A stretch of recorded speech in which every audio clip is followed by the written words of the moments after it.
हाय दोस्तों, कैसे हैं सब आप लोग? मेरा नाम शाहनवाज़ है। मैं एक रजिस्टर्ड फार्मासिस्ट हूँ कतर के अंदर।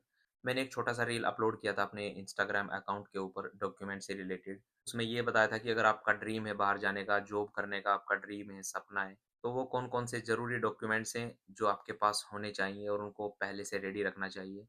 शायद वीडियो छोटा था वो, रील छोटा था तो उसमें स कुछ बंदों को समझ नहीं आया तो उन्होंने कमेंट और मुझे पर्सनली मैसेज किए।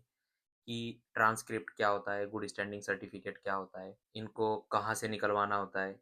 ये सब बातें उस छोटी-सी रील में मैं बता नहीं पाया, समझा नहीं पाया और जैसा कि मैंने आपसे प्रॉमिस भी किया था कि मैं अगर मुझे रिस्पॉन्स अच्छा मिलता है, तो मैं लॉन्ग फॉर्मेट वीडियोज़ बनाया करूँगा आप लोगों के लिए। तो ये उस प्रॉमिस का पहला वीडियो है। वीडियो को एंड तक ज़रूर देखिएगा, आप लोगों के काम आएगा। क्योंकि इन डॉक्यूमेंट्स को रेडी करने में बहुत सारा टाइम लगता है, जैसा कि मेरे साथ मेरे 8 से 10 महीने लग गए इन डॉक्यूमेंट्स को रेडी कराने में। और आप लोगों को तो पता है कि अगर आप यूपी से बिलॉन्ग करते हैं और आप फार्मासिस्ट हैं, तो रजिस्ट्रेशन कराने के लिए कितने दफ़ा उधर जाना पड़ता है और कितना लंबा प्रोसीजर वो बना देते हैं। तो उन सब चीज़ों को ध्यान में रखते हुए मैंने ये कुछ पॉइंट्स और कुछ डॉक्यूमेंट्स इस वीडियो में बताए हैं, जिनको आप पहले से रेडी रख सकते हैं, अगर आपका ड्रीम है बाहर जाने का। क्योंकि जब आप किसी भी गल्फ़ कंट्री या आप कोई दूसरी अदर कंट्री में जॉब के लिए अप्लाई करते हैं, तो सबसे पहले वो आपके डॉक्यूमेंट्स की वेरिफ़िकेशन करते हैं, आपके पास पूरे डॉक्यूमेंट और ऑथेंटिक डॉक्यूमेंट हैं या नहीं, वो सब चीज़ें चेक करते हैं। तो इस वीडियो को एंड तक देखिएगा, मैं सारे डॉक्यूमेंट्स एक-एक करके बताऊँगा कि उनका क्या प्रोसीजर है, कहाँ से निकलवाना है उनको और कितना उनमें टाइम लगेगा, ठीक है? तो ये डॉक्यूमेंट्स हैं, मैं आपको बता रहा हूँ, आइए शुरू करते हैं। सबसे पहला और सबसे कॉमन डॉक्यूमेंट्स जो हमारे वहाँ पे होता है, आधार कार्ड, वो सभी के पास ऑलमोस्ट होगा। और जो आधार कार्ड की डिटेल्स हैं वो आपकी मार्कशीट और पासपोर्ट इन सब से मैच करनी चाहिए। अदरवाइज़ अगर इसमें कुछ 1-2 स्पेलिंग इधर-उधर हो जाती हैं तो वेरिफ़िकेशन में बहुत ज़्यादा प्रॉब्लम आती है। और आप लोगों को पता है कि एक करेक्शन करवाने के लिए भी बहुत टाइम लग जाता है। दूसरे नंबर पे आता है वैलिड पासपोर्ट। वैलिड पासपोर्ट का मतलब ये है कि आपका जो पासपोर्ट है, वो नियर टू एक्सपायरी नहीं होना चाहिए। कम से कम 6 महीने की उसमें वैलिडिटी होनी चाहिए जब आप बाहर के लिए अप्लाई कर रहे हैं। और अगर आपके पास अभी पासपोर्ट नहीं है, तो आप अपने पासपोर्ट के लिए अप्लाई कर दीजिए according to your marksheet, according to your Aadhaar card.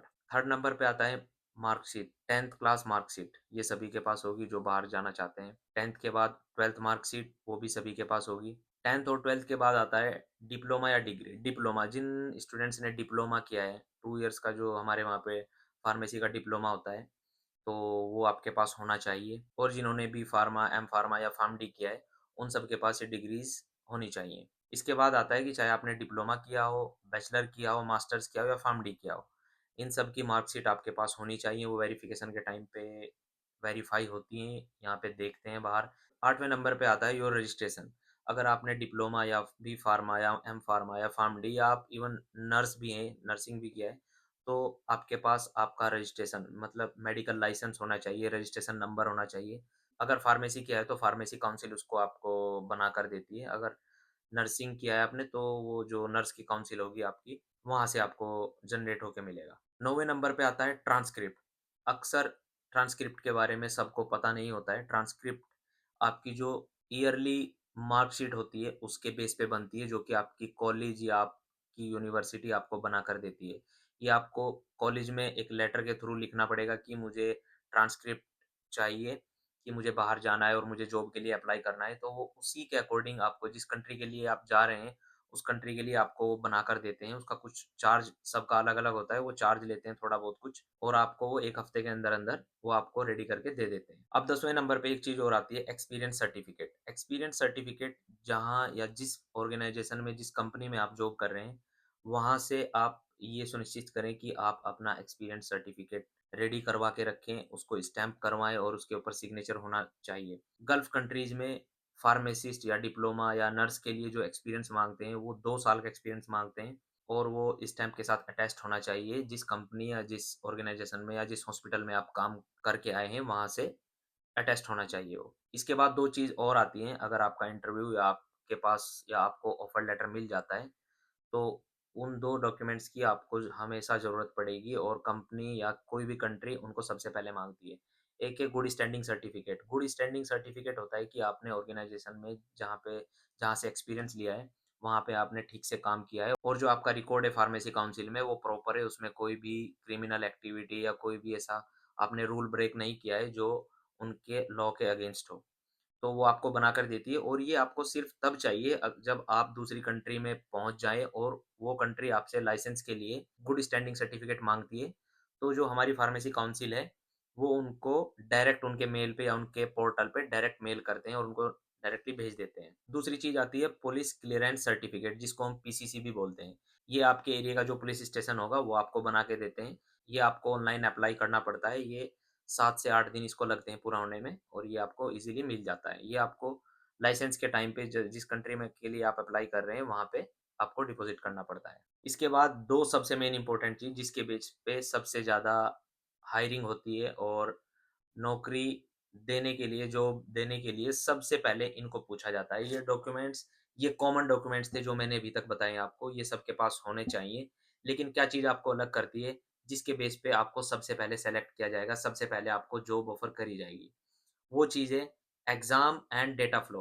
Pharmacist का एग्ज़ाम अलग है, नर्सिंग का अलग है और डिप्लोमा वालों के लिए एग्ज़ाम अलग है। तो एग्ज़ाम के बारे में मैं थोड़ा-सा अभी बता देता हूँ, जो फार्मासिस्ट का एग्ज़ाम है। इस एग्ज़ाम में नेगेटिव मार्किंग नहीं होती है। 150 क्वेश्चन्स पूछे जाते हैं आपसे। 101 क्वेश्चन के लिए 1 नंबर मिलता है आपको। 150 क्वेश्चन होते हैं, आपको 90 क्वेश्चन सही करने हैं, मतलब 60% आपको सही करना है, 60% पे आप क्वालीफाई कर जाएँगे। एग्ज़ाम क्लियर होने के बाद एक चीज़ बचती है डेटा फ्लो। ये सारे डॉक्यूमेंट्स उस डेटा फ्लो के अंदर वेरीफ़ाई होते हैं। डेटा फ्लो एक ऑर्गेनाइज़ेशन, एक कंपनी का नाम है जो कि आपके डॉक्यूमेंट्स की वेरिफ़िकेशन करती है। जब आप डेटा फ्लो के लिए अप्लाई कर देते हैं, इसकी फ़ीस वग़ैरह भर देते हैं और अपने डॉक्यूमेंट्स अपलोड कर देते हैं, तो डेटा फ्लो की तरफ से एक बंदा आपके फार्मेसी काउंसिल जाएगा, वहाँ पे आपका जाके रजिस्ट्रेशन चेक करेगा कि बंदा वैलिड है भी नहीं, ऑथेंटिक है या नहीं। कॉलेज में भी बंदा जाएगा, फिज़िकली वेरिफ़िकेशन करेगा कि आपने यहाँ से पढ़ाई करी है या नहीं और सारे डॉक्यूमेंट्स ईयरली या डिप्लोमा क्या है, सेमेस्टर वाइज़ जो भी है, वो सब उन चीज़ों को फिज़िकली जाके वेरीफ़ाई करता है। और जहाँ से आपने एक्सपीरियंस सर्टिफ़िकेट लिया है, जो आपने अपलोड किया है, उस एक्सपीरियंस सर्टिफ़िकेट को भी जाके वो फिज़िकली वेरीफ़ाई करेगा, जिस भी कंपनी या जिस भी ऑर्गेनाइज़ेशन से आपने अपलोड किया है। वो वहाँ पे जाके पूछेगा कि ये बंदा यहाँ पे काम करता है कि नहीं? और उसको अगर पॉजिटिव रिस्पॉन्स मिलता है तो वो आपकी जो डेटा फ्लो की रिपोर्ट है वो उसको पॉजिटिव दिखा देता है। तो इट मीन्स ये आपका डेटा फ्लो ओके हो गया। तो ये सब चीज़ें थी जो कि आपके पास ज़रूर होनी चाहिए। बाकी कोई और कमेंट हो, किसी भी डॉक्यूमेंट से रिलेटेड हो या कोई और क्वेरी हो, जॉब से रिलेटेड, वैकेंसी से रिलेटेड या कुछ भी हो, तो आप मुझे कमेंट करके पूछ सकते हैं। मेरा इंस्टाग्राम पे सब आप लोग आई थिंक जुड़े होंगे, तो वहाँ पे भी आप कमेंट कर सकते हैं, पर्सनली मैसेज भी कर सकते हैं।